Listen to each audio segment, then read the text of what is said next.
It's nice to meet you. Can you hear me Yeah, okay? I can hear you. I can see you clearly. Good, good. Thank you very much, Jen, for giving me opportunity to interview you for my YouTube channel and podcast. Of course, I was very flattered that you asked. So I've gone through your profile. I can see you're doing a lot of different works. So I thought to tell about the work that you're doing to my audience. Sure, sure. So, my name is Jenn Brandel. I am a psychotherapist in Boston. And so, for most of my days, I'm doing therapy sessions with clients. But in addition to that, I also do training and supervision. And when the pandemic started, I um, could see that there was a real need for services and it was really difficult for people to access services. So I decided to sort of write two books that I thought would be really helpful to people. The first one is called My Crisis Plan, and it's really small. It's like a little book that you can carry with you. You can scan into your phone. But the idea behind it was that a lot of times when we think about when someone's in a crisis, when somebody's really feeling terrible, we think, well, there are these experts that they need to get in touch with who can help them. And sometimes that's certainly the case, that we can be in a state of crisis where we require some kind of a professional to intervene. But there are a lot of times when we're in crisis that we actually have a lot of the resources ourselves.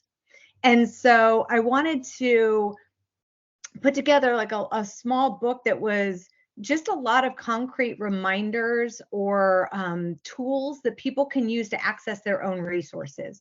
So it's sort of set up where you can fill it out ahead of time, either by yourself or with a therapist. But it has in it really concrete, like, you try to think about when we're really upset, it's hard to think really clearly or problem solve. Or I thought about, well, I could make a bigger book that has a lot more tools. But then I was thinking about it and I thought, well, when we're really upset, I don't know that we're going to want to read through chapters, like read 100-page book to get to the solution.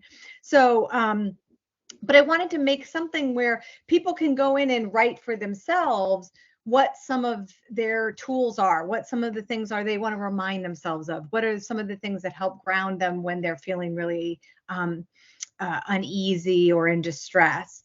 And I wanted to make it so that it was accessible. So it's a pretty cheap book, and all profits go to the National Suicide Prevention Lifeline. So I'm not making any money off of this. It's more something that I wanted to just put out there to share with people. And so during the pandemic, I donated copies of this to suicide prevention hotlines and college counseling centers and community health centers, so that they could share with clients or people who were in need, or could make copies of it and share just the pages that were helpful and relevant. So that's just a small book that's out there, that's available for people. And I have a sort of a smaller version of it that's available as a PDF on my website that people can just download for free. But a lot of the other exercises, you'd need a copy of it, But like I said, I don't mind if people photocopy it and share it with friends or family members. So that was the first thing that I wrote. I don't know if you have thoughts or questions about that particular one. Yeah, before talking about that, I want to know why you wanted to become a psychotherapist. Um, it's funny because I come from a family where there are social workers and therapists in my family. And when I was growing up, I never thought that I wanted to have this job.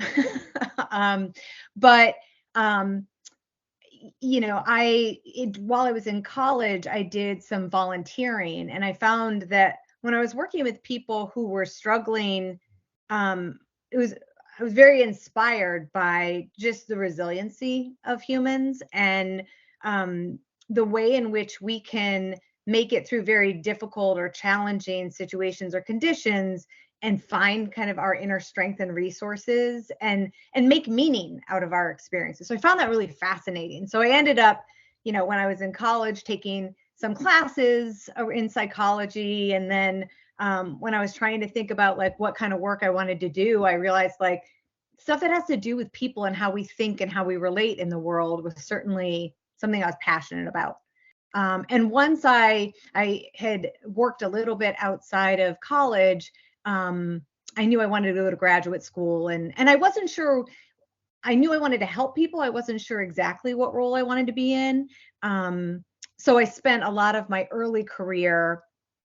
I did some public health stuff around HIV and sexually transmitted infections and unwanted teen pregnancies, and sex education. And I worked in a school, and I worked with the homeless population, and then, after having been in the field working lots of different jobs and with lots of different people over the years, I really felt like,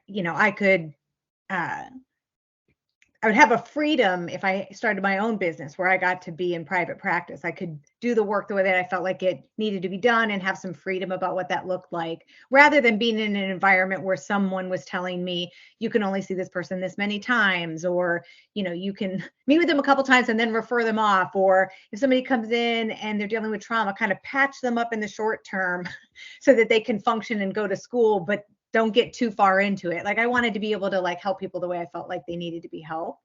And so that's why I like starting my own private practice, which now I guess has been maybe about 8 years.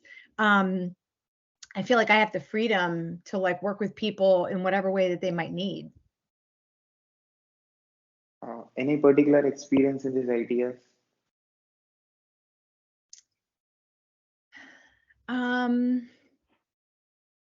Yeah, can you ask that another way? Any experience that you cannot forget?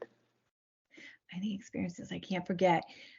Oh, there's so many. I mean, I feel like so many of my experiences really stay with me, whether they stay with me specifically remembering everything about that person's story, or whether it was that working with that person really changed me, like has really changed my perspective or given me new tools.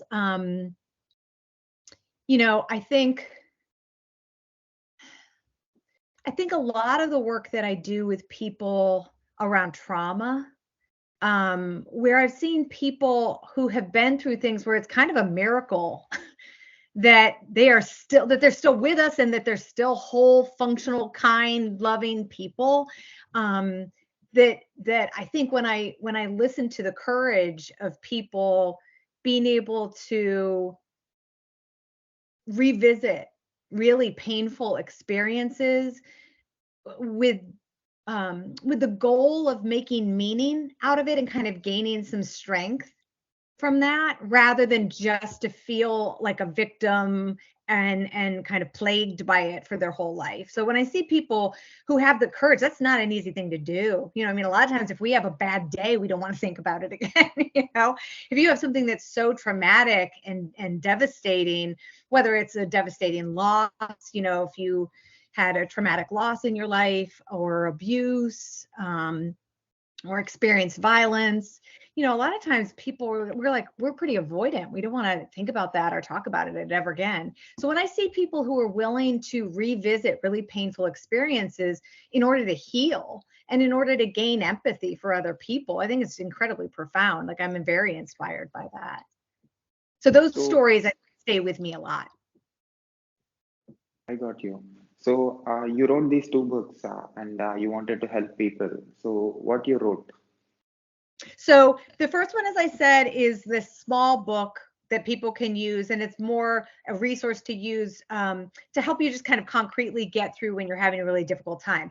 The other book is it's called When Rabbits Spill Their Tea, and it's a book that's set up where it's all about metaphors. So it's set up where it has a metaphor that kind of relates to a different experience in life, and then there's a corresponding color photo. And to be honest with you, Sai, I think I wrote the book that I wanted. Like I think the idea of like I often think in pictures, you know, like I'm a very visual person. And so a lot of times, you know, and I'm sure there's other people like this, when it comes to like expressing something like deeply emotional, or if we're struggling with something, sometimes it's hard to find the words to describe it. You know, sometimes it's hard to really find language that captures it. So I think that a lot of times we'll describe it instead with an image. So I don't know if this resonates for you, but you know, one of the metaphors is, you know, a blender with the lid off. And if I hear somebody and they're talking and they say, my cousin, they kind of they talk a lot about their stuff, and there's a lot of emotion, and when people are around them, sometimes it's hard to be around them. Like I can kind of understand what they're describing, but when they say my cousin is like a blender with the lid off, like the image is somebody that's not contained, stuff is just splattering everywhere, splattering everybody around, you know? And so it's very like vivid and like evocative. And so this book is just full of metaphors that sort of capture all these different kinds of difficult emotions or life experiences, but capturing it in kind of an image idea. And I think that's powerful because, one, regardless of language or background or what our lived experience is, it sort of universalizes it. Like people kind of get the idea, even if the language they might use to describe that is different. Pictures and images and metaphors and sort of story making, I think, help kind of bridge some of those language barriers and sort of cultural differences I think that we all have. But I also think that sometimes those images or metaphors can offer us or guide us to what some of the answers might be, or what some of the strategies might be that we use, right? Like, so, you know, if we stay with the blender picture, if you imagine that you're interacting with somebody and they're kind of like a blender with the lid off and stuff just splatters everywhere and you feel really affected by their emotions, there's just sort of spilling over. If you kind of think about that image, you can think, okay, well, do I need to step back a little? You know, if there literally was a blender with the lid off, I might like step back a little. I might kind of protect myself. Like I might have a little bit of armor, or kind of give myself a little bit of a barrier there. I might see if there's a way that I could help them contain, kind of put a lid on it a little bit, you know? So I think there's ways in which when we use metaphors in that way, not only can it be very validating, like we feel like somebody really understands what we're expressing, but I think it can also be really helpful for us in kind of giving us a new perspective on it, and maybe opening us up to something that would be useful or relieving. Does that make sense? Is this your autobiography of your feelings, thoughts, and emotions? You know, it's not really set up like autobiographical, but given that I would say, I think that in this book, what I capture is I certainly capture images and metaphors that I've found helpful, for sure. I think I've also, some of the things that are in this book are things that were kind of co-created in my work with clients. So, you know, I'll find, I'll be talking with a client, and, we may be talking about relationships, and we may be talking about ways in which, we are so hungry for connection. And, together we may come up with this sort of language of saying, well, it's kind of like when you're a squirrel and you're collecting all of these things and trying to store and hold on to everything, And so if that resonates for somebody, we may just kind of use that as a shared image and play with it and talk about it and say, well, let's think about that squirrel and like how you might use that idea. And so there's some of the things that are in the book were kind of co-created, if that makes sense. Like some of the metaphors are things that I've built with other people that and certainly use in my practice. A lot of the times, in fact, I would say I don't think there's ever a day in my clinical practice where I'm talking with somebody and I'm not using some kind of visual reference or an image or a metaphor. Like, I think it's just so baked into how I think about this work and how, if that makes sense. So I feel like this book captures a lot of those. And So, I use, I mean, I've still, even though these are things that I'm very familiar with, there are times where I still find them very helpful, or I'll open the book to a page to kind of just meditate on it for the day. it connects with every human. Say that again? It connects with every human. Yes, exactly. That I feel like everyone, like all of these are things that are kind of universal. Like, I feel like they're, one of the things I thought about when I was putting the book together is not every single metaphor in this book may feel relevant to somebody.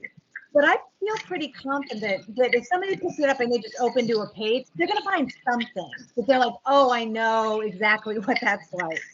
And I think there's something about using the images and the pictures and this kind of story metaphor language that just boils it down to just human experience that we all can relate to, if that makes sense. So you captured the emotions, feelings, thoughts of different people, also of yourself. You mixed it and you did some shake and you put it in the form of words and you're showing to the world. Right, exactly. And the hope that I had was, certainly I feel like as a psychotherapist, I can impact and help people, but it tends to be, one person at a time. And sometimes if I do trainings or I put together programs, I feel like I can work with groups of people, so, or a community of people. But this felt like a way of taking some things that I found really helpful or healing and offering it on a much bigger scale so that anybody can access this. And so it's been really cool to see this book showing up, in lots of different countries, or, when I see people all around the United States that are reading it or picking it up, like, that feels really good to me. Of like, that's just a different kind of read. So anytime I hear from somebody that something in either one of these books has been helpful or helped somebody that they care about, or that they were able to gift it to somebody that they knew was having a hard time, I mean, it makes me feel really good. I mean, that was the goal. What people said after reading it? It's funny. What I really love about it is people use it in different ways. There are a lot of people that I've talked to who it's the book they send to a friend who's having a hard time. So if a friend, has a loss, or a friend is struggling, or a friend just lost their job, like, if a friend's been depressed or somebody's really anxious, I really love that people have felt compelled to share it, like, as a gift, as a way of kind of offering to their friends and family members something that can be so helpful. Sometimes people will talk about, some people read it straight through, start at page 1 and go all the way through like a regular book. But a lot of people shared using it as a practice, of a lot of people will use the book and kind of open it to a certain page or a certain image or metaphor and use that almost as an intention for the day. I'm going to pay attention to that. I'm going to see if I can see in the course of this day if that comes up. Do you know what I mean? So if there's an image of, like, that's referencing if you're driving a car and it runs out of gas, we don't just abandon the car on the side of the road and go, what a piece of junk, and just leave it, right? We usually, like, realize, oh, it's out of fuel. Like, we just need to put more fuel in and then it works fine. And so that, you can use that image for people, that if we're depleted, we don't need to beat ourselves up and go, what's wrong with me? I'm a terrible person and I suck. Like, we just need fuel. So we think about, like, what do we need to give ourselves so that we can replenish ourselves? Does that make sense? So that's why I think that sometimes what people shared was that they might think about that image of the car over the course of the day and notice themselves being kinder to themselves or more compassionate or patient, or pay more attention to what's my gas gauge, like, am I filled up and I feel like I have all the energy in the world, or do I feel kind of tired and depleted? And if so, what can I give myself to put more fuel in? So that's a good example of like the different ways I hear people using it, if that makes sense. It's great that you're giving it for free.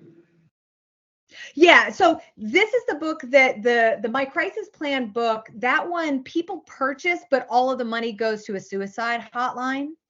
This book is not for free. So it is for sale at any bookstore. And it's available. Yeah, I mean, there's also an electronic, like a digital version of it, if people prefer that. But it's something where I feel like wanting it to be as available as possible, and it's something that people can share with one another. But obviously, like in our world, any kind of book that you print that has especially full color photographs, it does cost something to make it. But I, had worked with the publisher to try to keep the price as low as possible, if that makes sense. So as a psychotherapist, you might have seen a lot of people having different things going in their life. So what are the extreme things that you experienced, that the extreme people that you saw? Well, again, like I've worked with so many people over the years who are just in very challenging, difficult situations, whether it's people who, are without a home or are experiencing addiction or struggling with, surviving violence. So there's all kinds of people that I've worked with. I think one of the things, and I don't know if this is something you can relate to or has come up for you in the last couple of years, but one of the things that has been really profound is the impact of the pandemic, in the last couple of years, and the way in which, especially I just think, culturally in the United States, we had not experienced, generationally, we had not experienced something that scale. And so, a lot of people were not equipped or prepared for that. So the kind of, quarantining and being in social isolation or being worried about physical health or family members dying or losing jobs or, financial constraints, like all of those things getting compounded at a time when people were isolated and not able to leave their home for such an extended period of time, that's had like a major impact on people. So I definitely still feel like I'm seeing the effects of that, and still seeing, I don't know if you're seeing this, but still seeing people having to adjust, kind of transition back into the world, so that's been something that in the course of my career, I just never anticipated. But, and it's always interesting, I think, when you're going through, you're trying to help people through a really difficult experience, but you're also experiencing it, so at the same time, I'm also in isolation and quarantined or worried about family, so, but I think there's something really joining about shared difficult experiences. So I think there's a way in which we kind of borrow strength from one another in some of those situations. And I still, even though I know for a lot of people, they're approaching it and feeling like the pandemic is done, certainly where I'm living, there's tons of people still getting COVID. And so I don't think we're quite there yet. But there's still so many people that have been affected by it, whether it's losing family members or their jobs are not the same, or now they're only working from home and they don't go into an office, or, their health has deteriorated because they haven't been going to the doctor during, the pandemic. So there's a lot of impact still I'm seeing. Tell me about your challenging and learning experience.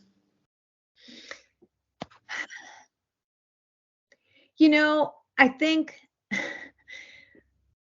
this says something, I think, about me personally too. Coming into this work, I think for a lot of people who go into the helping professions, there's this wish or maybe a fantasy that we have that if we just care enough about people and we help people, then we'll just save everybody.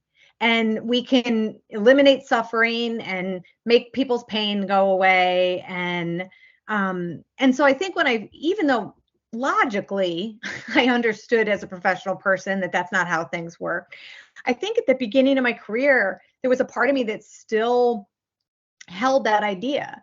And I think as a result of it, it made it really hard to have boundaries. It's really hard to work somewhere where I know that at the end of the night, if I work at a drop-in center for young people who are living and working on the streets, at the end of the night, when I go to lock up and go home to my warm, heated home where I have food, it's sometimes hard to get yourself to leave, because the impulse is you want to bring everybody home with you where they'll be safe. And the idea that they're going to be sleeping outside or they won't have food that night, like, it's kind of hard to bear that, witnessing that kind of suffering. And so I think at the beginning of my career, there was a way in which it was hard to learn how to have boundaries that would allow me to sustain myself in the work. So, there was a period at the very beginning of my career where I just took all of my work home with me. Like, I would be thinking about it or dreaming about it or worrying about people. And that it led to me feeling really anxious and exhausted and dreading work and just feeling like there was no break from it. And it was really overwhelming. And I had to step away from the work for a couple of years because it was too much to bear. And so I think it was really one of the most important lessons I feel like I learned as a professional was how to use boundaries and how to use like my own care for myself, like how to take care of myself as the helper so that I can show up and be in the presence of pain and be in the presence of suffering and bear witness to that and help people with that and still sustain myself, like still make sure that I'm taking care of myself. And, so learning practices like every day, making sure I'm starting in a place where I feel clear and centered and then, know this is the limit of what I can do and what I can't do. And at the end of the day, needing a little space to kind of set everything down, to be able to say like, I need to kind of breathe or meditate or go for a walk, like something to kind of separate that out and put it away so that there's some break from that.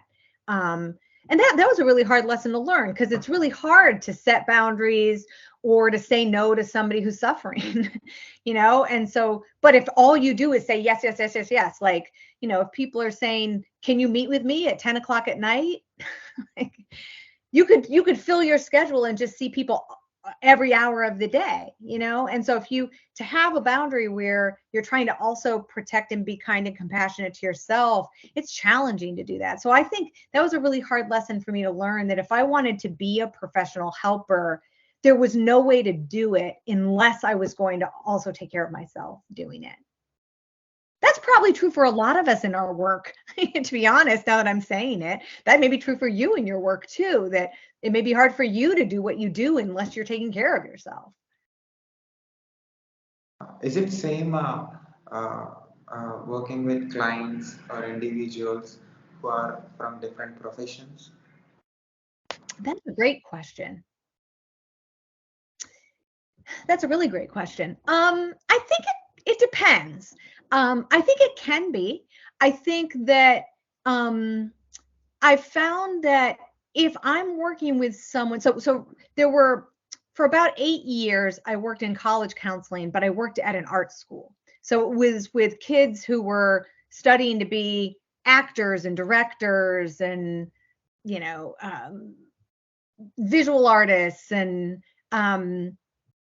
so when I would be working with people who were in artistic careers, they often express themselves very like colorfully, and they could access their emotions a lot of the time, and they were curious about themselves, very kind of introspective, and so their perspective was often very kind of like wide open and big and colorful. And whereas, there have been times that I've worked with somebody who's in more of a profession around like math sometimes science, although science I feel like can also be incredibly creative and big and expansive, but where maybe it's like technology or something really concrete. And for some people, they're so used to their logical brain, like, so working with them on something, their habit is so, they're so used to just thinking about, well, this should just make logical sense, it should just go in a linear way. And so I found for myself, sometimes I need to adapt a little bit about how I work with people, depending on how they kind of how they think about or imagine themselves in the world. That if somebody is used to things that are very concrete, I may have to adjust, and instead of using images and stories and, that may be a little bit abstract, I may have to be a little more concrete, or have a practice that I do with the person right there where they can kind of see, here's the idea, or use more science, of sharing more, like, here's a little piece about brain science. Let me like share this piece of information about how our brains work, and see if we can help apply that then to when you're having an anxious thought. Does it help to think about how your brain works in this situation? Does that make sense? So I think it's a great, insightful question, because I think it is definitely true. Like, different people experience the world and their emotions and a sense of their self in very different ways. And that's kind of reflected sometimes in what they do most of the day. What's the favorite thing that you have in your job? That's a great question too. That's a hard one, because I do love my job. I feel like it's never boring. It is never boring. I laugh a lot, which is kind of surprising for a lot of people who don't know that much about therapy. It sounds like, oh my God, you're working with people in pain and in the worst places of their life and you're laughing. But I really believe that humor can be really healing. And so I think there are a lot of times with clients, even when we're kind of exploring experiences that they have that are painful, that there are ways that we can find appropriate openings for some lightness or humor or perspective. So I feel like I have a job where, I bet I laugh every day when I'm working. I just feel like I get to meet incredible, strong, inspiring people. And every day, my job is just hearing these incredible stories of people overcoming challenges and surviving really difficult conditions, or learning incredible lessons about themselves. And so as a result, I'm learning, so even though it's a helping job, it's not selfless. Like, I feel like I gain a lot from the work. So it's really helped me become the person that I am. So I'm incredibly grateful I get to do this work. It's very satisfying. And I feel very, kindness and helping people is a personal value that I carry. And the fact that I've found a way to have my job be so tied to my personal values and something that feels so meaningful to me, like, I'm very grateful, because not everybody has that privilege of that. Why we have emotions and why it changes? That's that's a very big question. I think how you answer that kind of depends. A neuroscientist might answer that one way, about how emotions help us to navigate and understand the world. We may have anxiety and develop like an ability to experience anxiety as defense, like as a protection, right? Like, we have our bodies respond. Like, if we hear a noise and our bodies get anxious and tense and tight and our breath starts to be fast, we're getting ready to run. And that's survival, right? Like, that's just how we've evolved to survive. So a neuroscientist might look at, like, why do we have these challenges and difficult experiences and emotions in the world? And they might say, well, it's, evolution, and we've kind of, as animals, developed to function in this way. If you ask somebody who's more artistic or spiritual, or, I certainly think that our emotions and the difficulties that we face, those are part of what help us understand one another. Like, if you think about it, it'd be hard to be able to really connect and empathize and understand somebody who had loss, for example, like if a loved one had died. If we have no concept of it, if we've never experienced it, no one near us has ever experienced it, we've never felt anything, we've never lost anything ever in our life, not even a material thing, like it'd be really hard to relate. And so I think there's a way in which just there's this interconnected energy that we all share. And I think we often are finding that through emotions, through struggles, through overcoming things and sharing that and coming together and helping each other and supporting one another. So as much as having emotions and being emotional animals can be a pain in the ass, at the same time, it's what makes life interesting and rich. If you think about the people you find most interesting in the world, probably have had some struggle or challenge at some point. I'm going to guess most people that, we look to as being, having lessons that they could teach us, or, interesting stories, or finding them really, deeply compelling. It's probably because they've learned a lot, and they've probably learned a lot because they've had to overcome some difficult things. So I think I try to keep that perspective of, it's not, it's wonderful and we should all love sitting with difficult feelings, but without them, I'm not really sure what life would look like. I'm sure you might have worked with different professionals, Mm-hmm. people who belongs to different industries and who works in different industries. Yeah. So, according to your experience, so which job that actually makes that human to balance his emotions? God, that's a great question. um, I don't know if I could say if there's a particular profession or job. But if I think about the people that I've worked with who I think have been most successful at finding balance, and I when the people that come to my mind, they're kind of in all kinds of different professions, but it's having the ability to, tell me if this makes sense, but it's having the ability to kind of zoom the lens out a little bit and observe yourself. So I think people in all kinds of different professions have the ability to do that.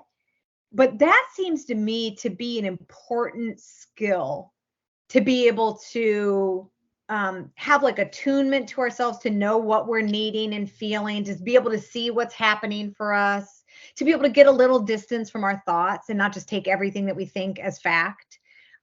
So anything that kind of helps somebody expand. That's why I say scientists, I think, are, they're used to looking at something and getting really curious about it and really wanting to understand it, and like to ask big, interesting questions and look at it from different angles. So I feel like in some ways, those are incredibly resilient skills to bring to your personal life and emotions, So to have balance, I think it is, whatever profession allows you to have perspective, and to value yourself in that picture, to see your worth. Is it important for a human to have an outlet in order to avoid being abnormal? No, I think so. I think so. Although I think that outlet, what that is, can vary. You know, for some people, it can be a kind of solitary outlet, whether it's like I go for long runs in the woods, but it's kind of a way to express and release something, or they may journal, but I also think there are ways in which people have outlets that are shared and communal. So it may be like I go dancing with a group of friends regularly, or I make music, or I build things. Like I'm a part of home building volunteer organization, or I make furniture, or I paint pictures, but I do think there's a way, like there's a basic core human need that we have to express ourselves and have some impact in our environment. That just helps us feel not just like alive, but we're seen. Like I think we want to feel like we can act in our community or in our environment or in the world and see that it makes a difference. And so I think any outlet that allows us to interact or interface with the world where there's value, that we create something meaningful, we have a meaningful connection, we laugh really hard with somebody or we make somebody laugh, anything where we're kind of interacting with the world, I think is really key. What is the interconnection between emotion, logic, and age? So I think you need both.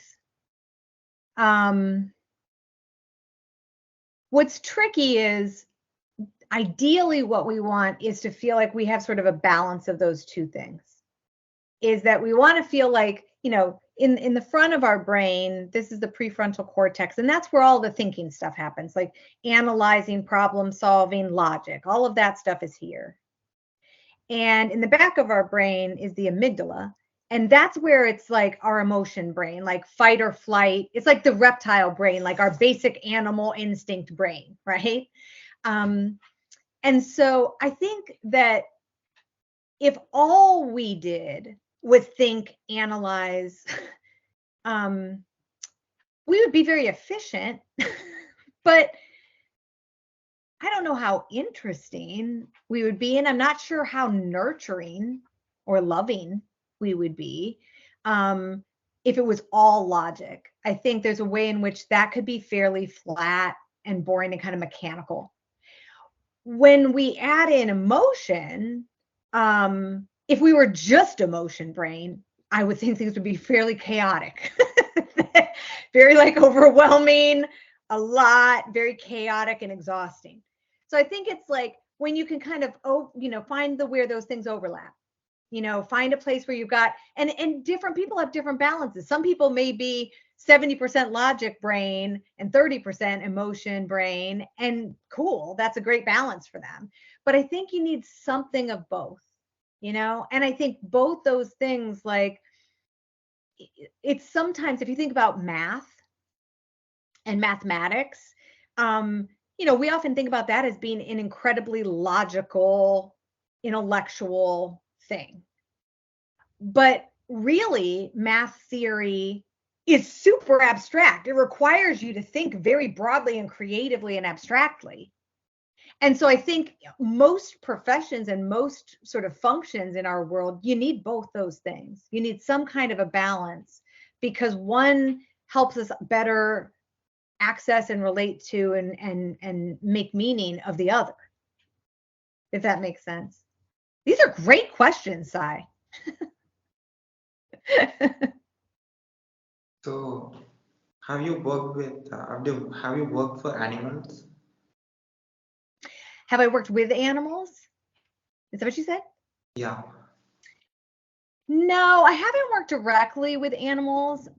That said, I love animals, and so I have, a cat and dogs, and one thing that I have seen is the impact of when you do the kind of work that I do and bring an animal in. So I have colleagues who have animals as a part of their work. So they may have a dog that's trained as like a therapy dog that's there in the office and is trained to respond when people are in distress or just to be there to provide comfort. And it is incredible to watch. I've seen people when they're feeling very panicked and overwhelmed, if a dog comes in, even if they're like emotional, out of control, crying, if an animal comes in, sometimes you'll just watch them, like you can just see it cool out and this calm and comfort come over.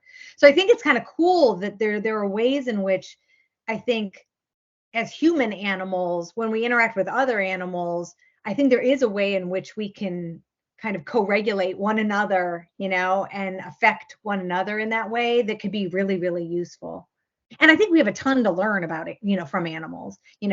As somebody who's really into meditation and kind of Buddhist ideas, I feel like I look at my dog and I'm like, oh my God, that's, if only I could be as present. My dog is in a constant state of being fully present, that I feel like there's ways we could learn, from them.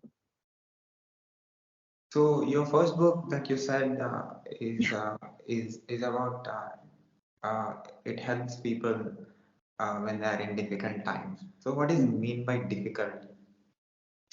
So one of the first things in the book that I offer people is a way to distinguish between, am I in crisis, like I'm a danger to myself, like I might try to hurt myself or hurt someone else, or is it that I'm just in a lot of distress, like it's just a lot of pain, it hurts? And can you tell the difference? Because certainly when we're in a place where we're like, I don't feel like I can keep myself safe, it requires us to ask for help and get intervention. And so in the book, there's a series of questions people can just answer and tick the boxes that will help them get clear about that. Like, is this a situation where I'm in pain and I don't feel like I can keep myself safe? Like I'm worried I'm going to hurt myself, or I can't take care of myself or my basic needs. And if that's the case, right in the very front of the book is a list of hotlines. Like it's our resources. You don't have to dig through the book to find them. It's like, here are places you can call immediately to get help. But for a lot of people, it's not, they may be in distress and it may feel really terrible, but they may not be in danger, physical danger. It just hurts. They're really, really sad, or they feel really, really alone, or they're very overwhelmed, or they're scared about something, or they're very anxious and can't calm themselves. And in that case, the book just helps them identify, like, okay, you're physically safe, like you're not in danger. Let's go through what some of the things are that might be helpful to help you get through this difficult moment. And it can range. And that's right. I mean, again, it's not unlike the When Rabbits Spill Their Tea book. I think my crisis plan is full of tools that I have found useful, so, but there are things like, remembering, is there a person that if you reached out to them that would be helpful? So they can put names and phone numbers and email addresses like right in the book, so they don't have to search for it later. Like they can say, remember, these people are helpful to call. One thing, I mean, the book, in a way, if this helps give you an idea of it, if you think about every experience that we have as a triangle, where there are thoughts and feelings, and then kind of how our body feels in it. Okay, like a physical experience of it. If every experience we have is that triangle, if we can affect any point on the triangle, the other two will help as well. The other two will decrease. So if you wake up in the middle of the night because you heard a noise, and you're like, physically, my body is really tense, and my thoughts are going, oh my God, a killer just got in the house, or I'm getting robbed, right? And you're emotionally feeling afraid or alone or threatened, right? If in that moment you can address any one of those points. So if you could calm and soothe and reassure the emotion, it's okay. Like, you're going to be okay. Like, I know it's scary, but it's probably just a noise and it's all right. Like, you just kind of tend to the emotion, then the thoughts are going to slowly quiet and your body's going to slowly relax. Does that make sense? If you feel like, no, I can't calm the emotion, okay, then let go of that. Go to a different point of the triangle. Can you challenge the thought? Can you let yourself feel afraid, but then say, okay, let's logically think through it. The thought is a killer is in the house. What else could it be? Are there any other possibilities of what that noise could have been? Well, my cat sometimes knocks over the plant downstairs. Okay, so is there anything else? Well, it could be that, my neighbor just pulled their car up and knocked into the trash can. Okay, so like as you start to challenge the thought, you might notice that you feel a little less afraid. Like, oh, wait, maybe it actually wasn't a murderer, and your body starts to relax. And if you're like, no, I can't stop thinking the terrible thoughts of the robber coming into my house, then just focus on your body. Can you take some breaths? Can you tighten up and relax your muscles? Can you stretch a little bit? Can you like get up and move and loosen up that tension? And what will happen is when we tend to our body in that way, we'll notice that the thoughts start to slow down and drop off, and we start to kind of breathe more calmly, and we're not as freaked out. So the book is set up like that. It's got different tools and exercises for each point on the triangle. Here's things you can do about your thoughts. Here's things you can do about your feelings. Here's things you can do about your body. And so that way, depending on what somebody's feeling in any particular moment, they've got options. Does that make sense? And that's why the book is set up where if you try something and you're like, this isn't working, that's okay. Just flip a couple pages forward and you're going to come to you can try something else. Does that make sense? So people from different parts of the world, the things that are happening for them are same or different? Oof. That's a great question too. For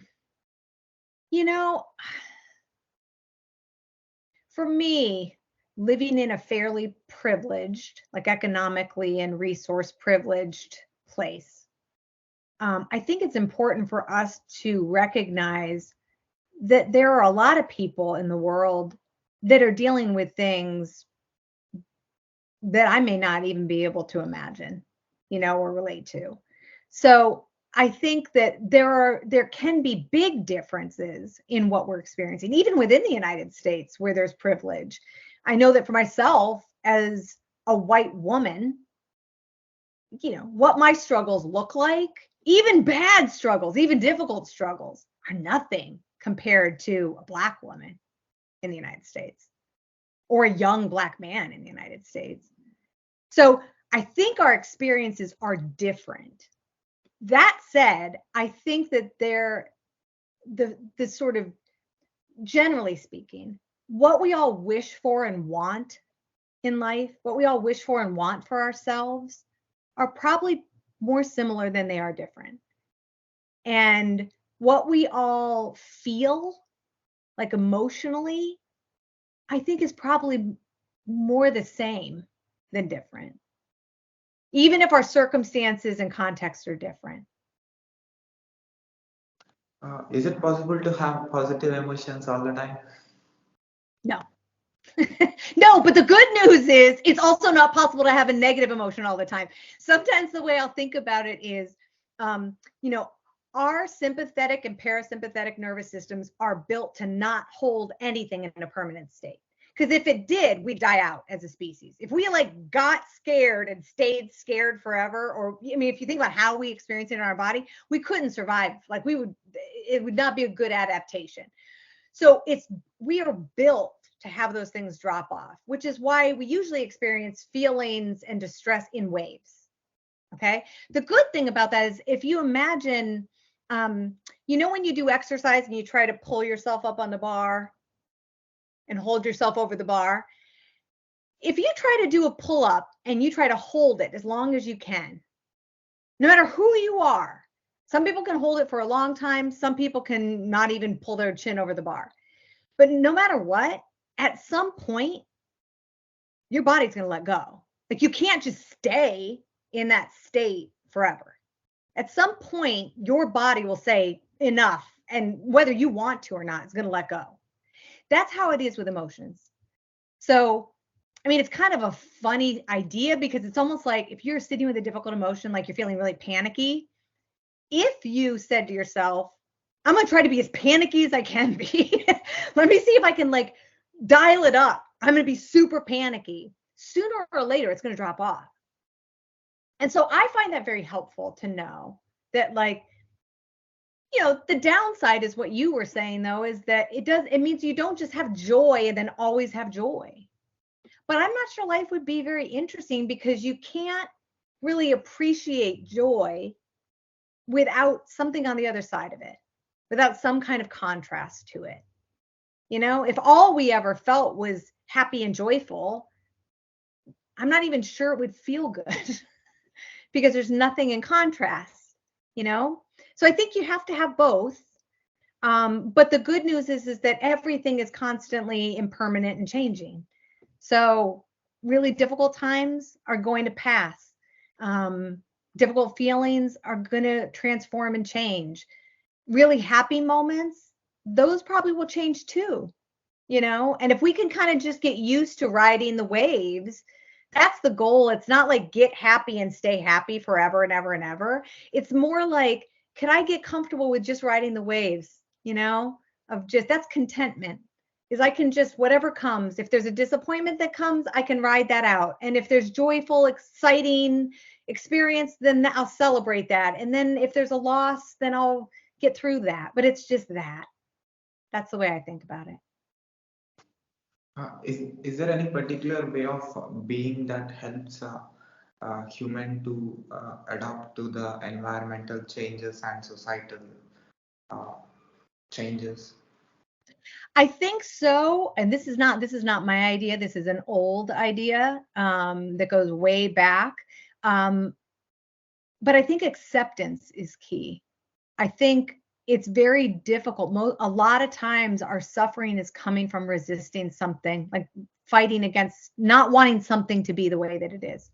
And I think learning how to be present, learning how to accept things as they are in any given moment, and learning how to have experiences and not attach a lot of stories and judgments to it, but to just let it be what it is. I think those as strategies help a lot for us to kind of have that flexibility to ride the waves. So what is working for you in order to maintain everything? So I think meditation is incredibly helpful. I have a regular daily meditation practice. I think being outside, I think nature or being outside is helpful. So I do try to get outside every day if I can. I think this sounds very simple, but slowing down. I'm somebody who I talk fast, I think fast, but I think just the mantra of saying over and over to myself, just slow down. It's like slowing down, I think gives us a chance to, instead of just reacting or responding in sort of habitual ways, we slow it down and then we find we have some choice. We get to decide. Oh, here's a thing that I'm feeling. Now I get to decide. It's kind of like slowing down. If I'm going in, past a store and I go, I want a donut, right? If there's no space at all between it, it goes from just a thought of I want a donut to I'm at the counter buying a donut to eat it. But if I can slow down, I may be able to have a thought and then say, oh, interesting, I just had a desire for a donut. Do I want a donut? Donuts sometimes make me feel kind of gross in the morning. Maybe I don't want a donut. And I can choose. So I think slowing down is helpful. And so I do feel like for myself, I think slowing myself down, building in practices that help me stay present, boundaries, those have been some of the most important practices that I have that help me do my job. Apart from writing books and being a psychotherapist, I can see you also give training and also coaching. So how you are able to do this?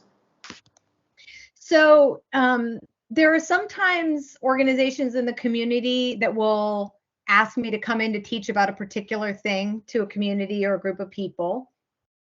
There are sometimes that I'll do trainings or classes for different groups. And then there are also ways in which I try to connect with other professionals to try to support them in their professional work. So whether it's offering supervision or consultation for them or, guidance, like there's sometimes, there might be a new clinician who is just starting out, who is wanting some guidance around, when I'm working with clients and we're dealing with this particular issue, I don't really know. I have a few tools to offer, but I'm not sure what else to do in the situation, and kind of being able to work with them to help expand their professional tool set, or to offer them some guidance or supervision, or to support one another. I think that, one of the things that I do is offer supervision, where it's being able to offer a space for other professionals to do exactly what I talked about earlier of like, you need a space to discharge and unload all of what you may be carrying. Oh, I had a really difficult session. I heard a story today that I can't get out of my head, or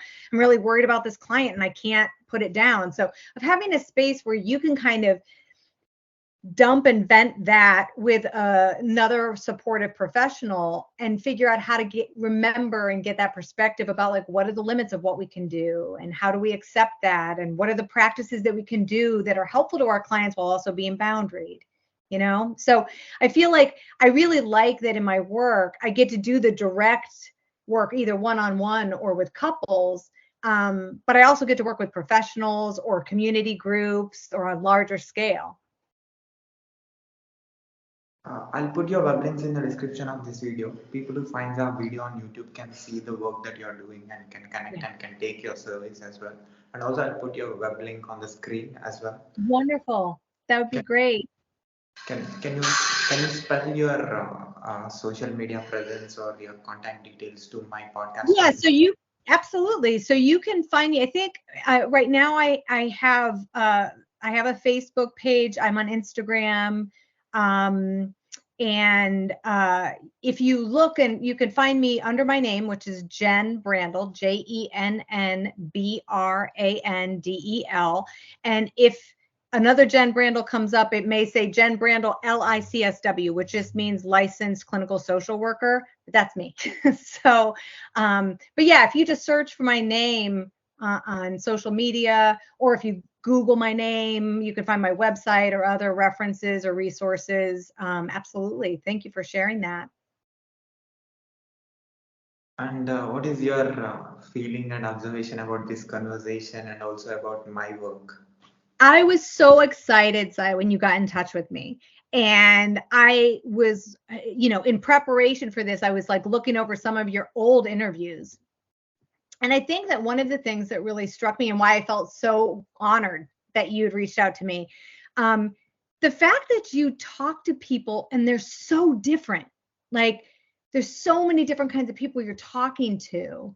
But every interview, you're able to draw out of them just really interesting, valuable pieces that, you may talk to somebody who's in an industry I don't work in, but the way you do the interview, they share something and I learned something, or there's something that I'm like, oh, I didn't know that, or I never thought about it like that. So it really challenges that idea that the only people that can really teach us are people like us. Like I really like just the breadth, of like all of the interviews that you do and the way that you do it so genuinely and like put people at ease. And I knew it was going to feel like this just because I could tell by the other interviews, but it's just like having a conversation, just like chatting with you. But it means when you put somebody at ease and you help them feel so comfortable, I think you get more interesting stories out of the interview. So I have found them all very, very helpful. You're really good at what you do. So how this is going to be helpful for me if I work in IT, because I did masters in software engineering and also bachelor's in computer science and engineering, and right now I'm preparing for AWS solutions architect position.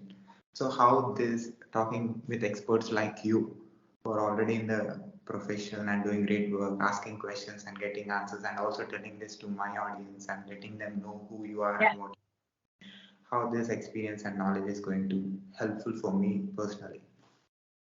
Well, I might turn the question over and have you answer that, because I think in some ways I'd be curious how you'd answer that. I think, going back to something earlier in our conversation, I think universally there are just some things that we all can relate to or benefit from. It doesn't matter who you are, what your job is. So I think a lot of the things that we talked about today, it doesn't matter who you are, those things are useful or helpful. You don't have to work in a particular environment to know what it's like to work with somebody who doesn't have great boundaries, or to work with somebody who's overwhelming or difficult to talk to. You don't have to work in in a particular field in order to know what it's like to put a lot of pressure on yourself and say critical stuff to yourself over the course of the day. Everybody can relate to that. On some level, everybody can relate to that. So I don't know if for you, when you think about some of the people you work with, or some of the people who you've interviewed, or who your audience is, that may be more technologically focused or, science focused? Do you feel like this stuff that we're talking about today would resonate? Yeah, definitely it will reach everybody. Yeah, I think so too. I think so too. I think it's all stuff we can relate to and that you can use in anything, that the things that are in the books are tools or ideas or metaphors or images that you could use wherever you are. You can use it at work with your boss. You can use it when you're in a meeting. You can use it when you're about to do a presentation. You can use it with family. You can use it in your partnership or your marriage, So I feel like there's ways in which all of this stuff, it's not just work related, it's not just family, it's not just relationship, it's not so specific. That's why I say the idea is to try to offer something everybody can get something from.